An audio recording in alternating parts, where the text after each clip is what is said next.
My son told the family I was fading, so I bought a lake house and sent them all a photo from the porch. I never thought my own son would reduce me to a shadow, a whisper of who I once was. Never imagined that he, his wife, and even my grandchildren would treat me as if I were nothing more than a fading memory, a relic of a life that no longer mattered. They said I was fading, as if my existence had dimmed to nothing after my husband's death. But what they didn't know, what they couldn't possibly have seen coming, was that life had one final card for me to play, and when I played it, everything changed. Get ready, because what you're about to hear isn't just a story, it's a reckoning, a quiet storm that reshaped my world. Comment below where you're watching from, and don't forget to subscribe to the channel for more stories like this. 1. My name is Clara Marie Evans. I'm 60 years old, and until recently, I believed with all my heart that family was the foundation of everything, the unshakable rock that held a life together. I built my entire world around my husband, Robert, and our son, Daniel. Every meal I cooked with care, every holiday I planned down to the last detail. Every penny I scrimped and saved, it was all for them, for their comfort, for their future. When Robert died of a heart attack 2 years ago, it felt like the ground itself had vanished beneath my feet, leaving me falling into an endless void. But even in that darkness, I told myself I still had Daniel. I still had my son, my boy, the one I'd raised with every ounce of love I had. I sold our house in Franklin, Tennessee, a place woven with memories, late nights hearing Robert hum old country tunes while tinkering in the garage, Daniel racing through the backyard with a kite trailing behind him, his laughter echoing through the warm air. It was a house we'd built from nothing, a life we'd carved out together. But with Robert gone, it felt too big, too empty. Daniel and his wife, Laura, offered me a place to stay for a while, or at least Daniel did, his voice soft but hesitant over the phone. Laura, on the other hand, barely looked up from her phone when I arrived with my suitcases, her fingers tapping away as if my presence was just a minor inconvenience. I tried so hard not to make waves. I stayed in a small room at the back of their house, a cramped space with a single bed and a window that looked out on a brick wall. I tidied the kitchen, washed dishes, folded laundry, watched my grandkids when I could. I tried to help, to contribute, to stay out of their way, to be useful without being a burden. But Laura had this way of making me feel like an intruder, an unwanted guest who'd overstayed her welcome before even settling in. Her sighs were heavy when I asked a simple question. Her eyes flashed with impatience, and her tone carried a sharpness that cut deeper each time. And Daniel, my Daniel, he just went along with it, his silence louder than any words could have been. It started with small things, subtle at first, almost easy to dismiss. Laura would change the TV channel in the middle of a show I was watching, muttering about needing something more interesting.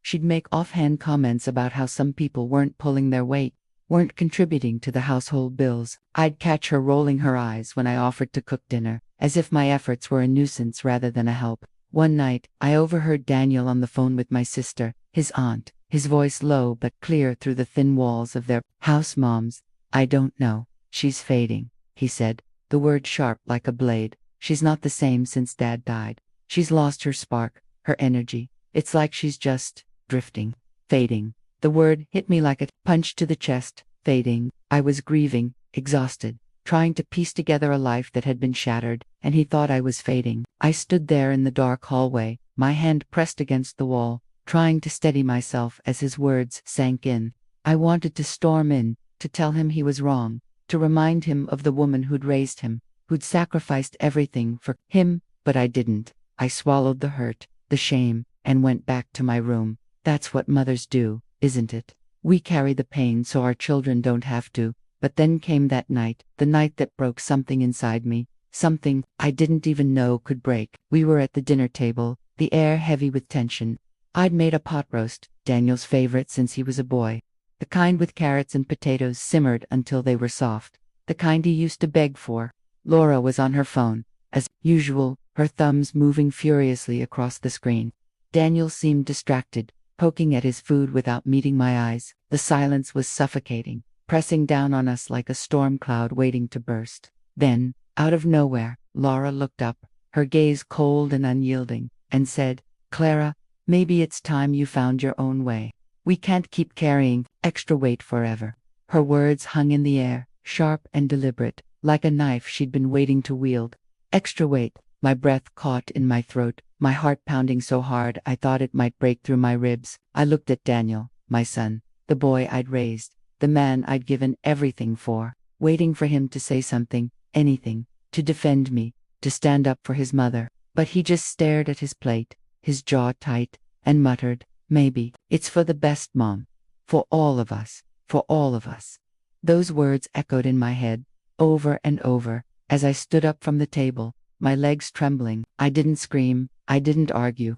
I just walked to my room, the small, suffocating room they'd given me, and started packing. 2 suitcases, that's all I had left of my life, of the years I'd poured into my family. I didn't cry while I packed, didn't let a single tear fall as I folded my clothes, zipped up the bags, and dragged them to the front door. The tears came later, when I was sitting on the curb outside their house, the cold Tennessee wind cutting through my thin coat, my hands shaking as I realized I had nowhere to go. Daniel didn't walk me out. Laura didn't even bother to say goodbye. I sat there for an hour, my phone battery dead, my heart heavier than the suitcases beside me, wondering what it felt like to be erased. That night, I checked into a motel, the kind where the wallpaper peels at the edges, and the vending machine outside hums like a mocking lullaby. I lay awake, staring at the stained ceiling, replaying every moment, every word, every silence. How had it come to this? How had the boy I'd raised, the one who used to cling to my hand at the park, become the man who let his wife call me a burden? I texted Daniel the next morning, a simple message, "I love you, always." No reply. I tried again the next week, then on my birthday, sending small updates, hoping for a crack in the wall he'd built. Nothing. 3 months passed, each day stretching longer than the last, each night heavier with loneliness. I applied for jobs, anything I could find, from cashier at the local grocery store to receptionist at a dental office. But no one wanted to hire a 60-year-old widow with no recent work history. My body ached from the grief, from the betrayal, from the weight of starting over. The loneliness was suffocating, but worse was the shame, the burning question that haunted me. I'd given everything to that boy, every piece of myself. How could he turn his back so easily? One night, as I sat on the lumpy motel bed, rummaging through a box of old keepsakes I'd brought with me, trying to feel close to something, anything, I found it my mother's old notebook, its leather cover worn and soft from years of being untouched. I hadn't opened it in decades, maybe ever. I don't know why I kept it, why I'd packed it when I left Daniel's house, but something pulled me to it that night. I sat on the edge of the bed, the dim light from the bedside lamp casting shadows across the pages, and started to read. My mother's handwriting was as familiar as the notes she used to tuck into my lunchbox as a child, neat and deliberate, always in blue ink. At first, it was ordinary church gossip, complaints about the weather, the price of groceries, but then I found something that stopped my heart. A name, a truth, a secret that changed everything. My hands shook as I read, my heart racing so fast I could hear it in the silence of the room. Suddenly, I wasn't just the mother who'd been cast aside, the widow who'd been called a burden. I was someone else entirely, someone with a card to play, and for the first time in months, I smiled. The days that followed blurred together, each one bleeding into the next, like gray watercolors on a soaked canvas. The motel room smelled of stale air and distant cigarettes, the hum of the vending machine outside my door, a constant reminder of my defeat. I didn't cry every night, but when I did, it was the kind of crying that shakes your whole body, silent and contained, because no one was coming to comfort me. I texted Daniel again on the 4th day, a simple message, "I'm okay, just wanted to know how you're doing." No reply. I tried again 2 weeks later, just a heart emoji, nothing. I told myself he was busy, that he'd come around, that Laura was twisting things. But as the weeks passed, that hope began to rot inside me. My money was running out. I applied for part-time jobs at supermarkets, front desks, even a diner off the highway. But I was either overqualified or not a good fit, which is just polite code for too old and too tired. One night, I sat on the floor of that motel room, sorting through the one box I'd brought that wasn't clothes. It was a dusty box of memories from our old house photos, some letters, and tucked deep at the bottom, that small, leather-bound notebook, my mother's journal. It startled me. I didn't remember packing it. I almost put it back, but something about the feel of the leather in my hands made me pause. I turned on the flickering bedside lamp and opened to the first page. Her handwriting hadn't changed from the notes she'd slipped into my lunchbox as a child. Always so careful, always in ink. At first, it was mundane church complaints, the price of milk, a neighbor's new car, but then I reached an entry dated June 1970. He came again today. She wrote and said he wished things could be different, that he wished I could be his wife, but he has a family, a business, a name to protect. Clara must never know. I only pray that one day she understands how much I loved her, even if she was born of a mistake. I read it twice, then again, the words sinking in like stones. Clara must never know. My breath caught in my chest. I flipped further. Entry after entry, hints, memories, meetings in hotels, small payments she tried to refuse but desperately needed. She never named him fully, just initials, WR, but then, another entry.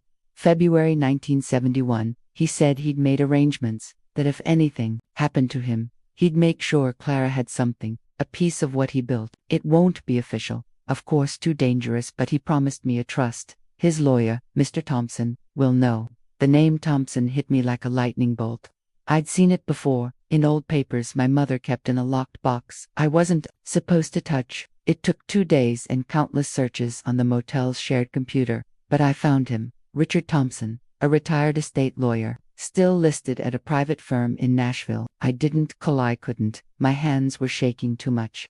Instead, I wrote a letter, a real handwritten letter, explaining who I was, who my mother was, begging for a conversation. 2 weeks later, I got a call. I remember how his voice cracked when I mentioned my mother's name. He knew her, not just professionally, but personally. I always wondered if you'd reach out someday, he said. There's something you need to see. I took a Greyhound bus to Nashville the next morning, my suitcase half-packed, just in case he turned out to be a scam.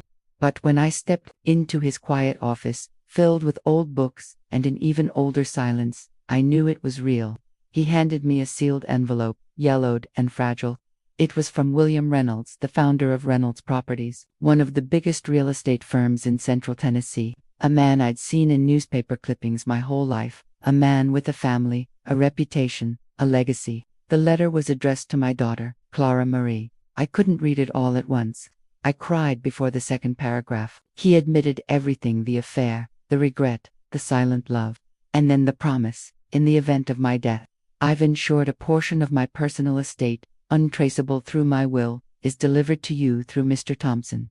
You are my blood, and though I was too cowardly to claim you in life, I claim you now in death. Thompson slid a folder across the desk. Bank accounts, a modest investment portfolio, property deeds, totaling just over $2 million.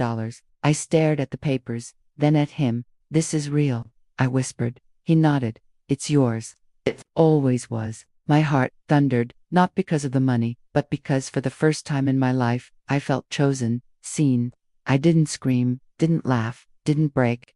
I just sat there, quiet as a whisper, letting the truth soak into me like long-awaited rain. That night, back in my motel room, I didn't sleep. I stared at the ceiling, as I had for months, but this time, with a smile creeping across my face. They thought they'd discarded me, thought I was done. They had no idea I wasn't broken. I was just beginning.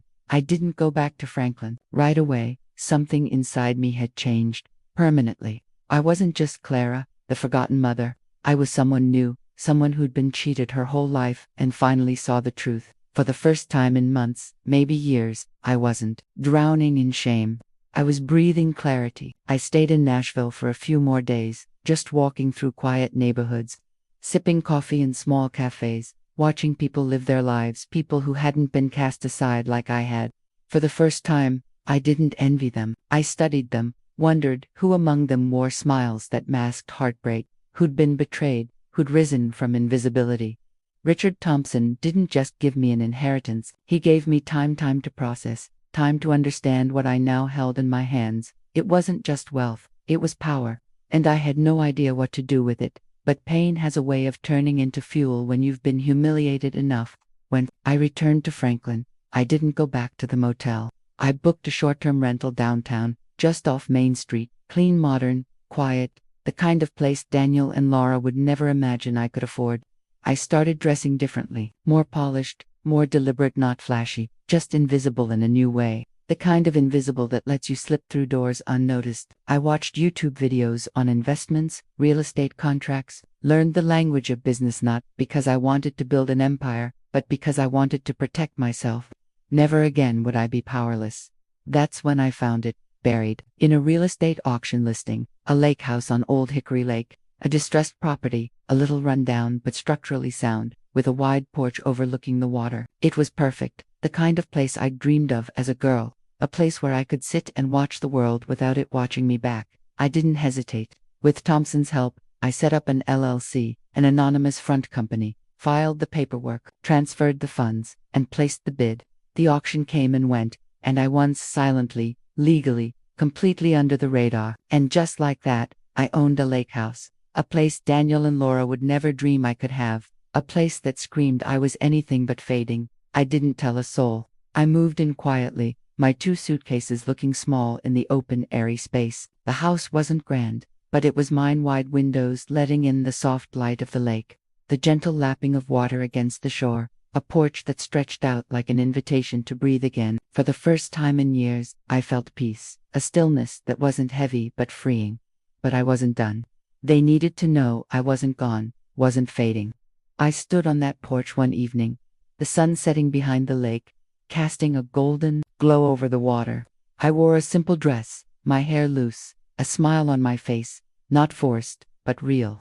I took a photo, the lake shimmering behind me, and sent it to the entire family: Daniel, Laura, my sister, my cousins, even my grandkids. Caption was short, deliberate, not fading, just starting. The reaction was immediate, like a stone thrown into still water. Daniel called for the first time in months, his voice shaky, almost frantic.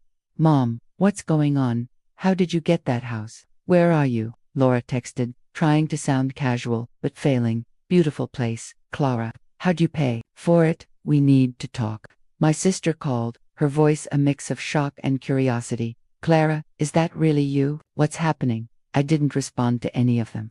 I let the silence do the talking, let it settle over them like a weight. They needed to feel the gravity of what they'd done, the way they'd dismissed me, written me off as a relic, a burden, a woman who was fading into nothing. I didn't stop there. I started making small changes, not to the house, but to myself. I cut my hair shorter, bought clothes that fit better, clothes that made me feel like I was stepping into a new skin. I attended local business meetings under a pseudonym, learning about real estate, investments, the kind of things I'd never had the chance to explore when I was busy raising a family, supporting Robert, being the glue that held everyone together. No one at those meetings asked about my past. They saw a quiet, composed woman with sharp eyes and money in hand. The best disguise, I learned, is the truth you don't say out loud. Meanwhile, I heard through my sister that Daniel and Laura were unraveling. They fought constantly. Daniel obsessed with figuring out how I'd resurfaced. He tried digging into the LLC, searching public records, but Thompson had buried everything behind a privacy trust. No names, no leads. Laura started leaving voicemails, her tone softer now, almost pleading. "Clara, we should talk. Things have been tough, and I want to know you're okay." I didn't call back, not out of cruelty, but because I needed them to sit with the emptiness they'd created, the silence they'd forced on me. One evening, about a month after I sent the photo, Daniel showed up at the lake house unannounced. I was on the porch, sipping tea, the lake calm and silver under the moonlight. He stood at the edge of the driveway, hands in his pockets, looking smaller than I remembered. "Mom," he said, his voice breaking, "why didn't you tell me about the money, the house, any of it?" I set my cup down, looked at him, really looked at him, and saw the cracks he was trying to hide, the bags under his eyes, the slump in his shoulders. "Because you stopped seeing me," I said, my voice steady. "You said I was fading. I just proved you wrong." He shifted, uncomfortable, his eyes darting to the lake. "Laura's angry. Says, you're punishing us, rubbing this in our faces." I smiled, not with malice, but with clarity. "I'm not punishing you, Daniel. I'm living, for the first time in years, I'm living for me." He didn't know what to say to that. He stood there for a long moment, then muttered something about needing to get back, and left. I watched his taillights disappear down the road, and for the first time, I didn't feel the urge to call after him, to fix it, to make it okay. I was done fixing their messes. Laura's messages kept coming, hesitant at first, then more desperate. "Clara, can we talk? I know things got out of hand, but we miss you." I didn't respond. I needed them to feel the void they'd left, the way I'd felt it sitting on that curb with my suitcases, the way I'd felt it every night in that motel room, wondering if I'd ever mattered to them at all. But even as I held that silence, something else was shifting. I was changing, becoming someone I barely recognized. I walked with purpose now, my steps sure, my eyes sharp. I started attending more investor meetings, learning the language of wealth. Not because I wanted power for its own sake, but because I'd never let anyone make me feel powerless again. One night, about 6 months after I'd moved into the lake house, Daniel came back. This time, he brought my grandkids, Emma and Lucas, their small faces lighting up when they saw me. They ran to me, wrapping their arms around my waist, their laughter filling the quiet night. Daniel stood on the porch, hands in his pockets, staring at the lake. "You look different," he said, his voice soft, stronger, somehow. "I was always strong," I replied, my tone gentle but firm. "You just stopped looking." He nodded, his eyes glistening with something that might have been regret. "I messed up, Mom. I didn't know how to handle things after Dad died. Laura, she pushed, and I didn't push back. I didn't offer forgiveness right away, didn't rush to make it okay. Instead, I invited them inside. We made meatloaf, Daniel's favorite since he was a boy, the kids giggling as they helped mash the potatoes. We ate on the porch, the lake stretching out before us, and for the first time in years, I felt a glimmer of the family we used to be. Not perfect, not healed, but real. That by the end of summer, I made a decision. The lake house had served its purpose. It had been my refuge, my proof, my way of showing the world I wasn't fading. But I didn't need it anymore. I sold it in a quiet transaction. No fanfare, just a signature and a handshake. The profits were substantial, more than enough to start over. I donated half to a local shelter for women and children in crisis, a place I wished I'd known about that night on the curb. I asked them to name a wing after my mother, Beatrice House, a tribute to the woman who'd loved me in silence, who'd fought for me without ever showing it. The other half I used to buy a small home in Franklin, near the street where I grew up, a 2-bedroom cottage with oak trees in the front. A porch swing where I could sip tea and watch the sunset. Daniel and I started rebuilding, slowly, carefully. He separated from Laura, who never apologized, her messages fading into silence as she realized I wasn't coming back to beg for her approval. My grandkids started spending weekends with me, their laughter filling the house as they played in the yard, their small hands helping me plant flowers in the garden. It wasn't perfect, wasn't the family I'd once dreamed of, but it was honest, and that was enough. One evening, as the sun dipped below the horizon, I sat on my porch swing, a cup of chamomile tea in my hands, the air warm and soft. I thought about that photo I'd sent from the lake house, the one that had shaken them all. I didn't send it to hurt them, not really. I sent it to remind myself who I was, to prove I wasn't fading, wasn't gone. And now, sitting here, in a home I'd built from my own strength, I knew I'd done more than survive. I'd lived. Thank you for listening to my story. Don't forget to subscribe to the channel and share your own story in the comments below. Your voice matters, and I'd love to hear it.